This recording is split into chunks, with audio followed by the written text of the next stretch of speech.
Alors j'ai appris la vannerie paysanne avec mon père dans son atelier.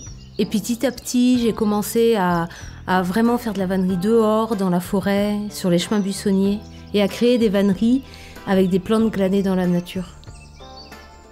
Par exemple, on peut réaliser un petit panier sur arceau avec une anse en chèvrefeuille, avec une bordure haute torsadée en clématite, et puis faire un tressage avec du saule sauvage, du saule tortueux, avec du cornouiller, avec de la ronce, avec des tiges de pervenche, avec une écorce de frêne ou autre essence. Alors mes ateliers de vannerie buissonnière, ça démarre toujours par une balade de récolte et puis d'immersion dans les milieux naturels. Pendant ces balades, on récolte une multitude de plantes différentes par leur couleur, par leur forme. Et c'est ça qui est chouette dans la vannerie buissonnière.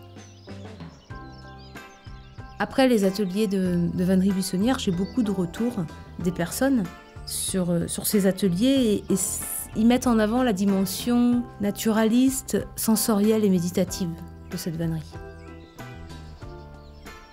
Au travers de ces ateliers, c'est une véritable immersion, une déconnexion de notre quotidien et une reconnexion à la nature. La vannerie buissonnière, pour moi, c'est un formidable outil pour sensibiliser à l'environnement et en plus valoriser des gestes ancestraux.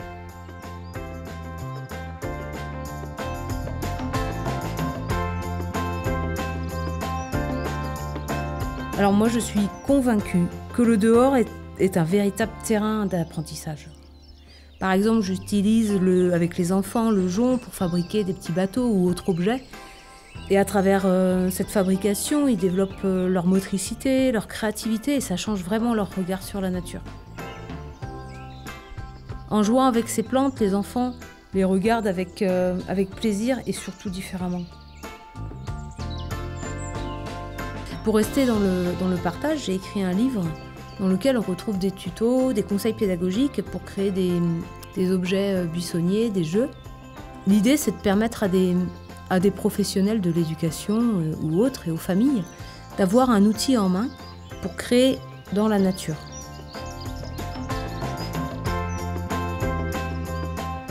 Et voilà, après une belle journée de vannerie buissonnière, maintenant on est équipé pour repartir dans la nature et glaner notre repas du soir.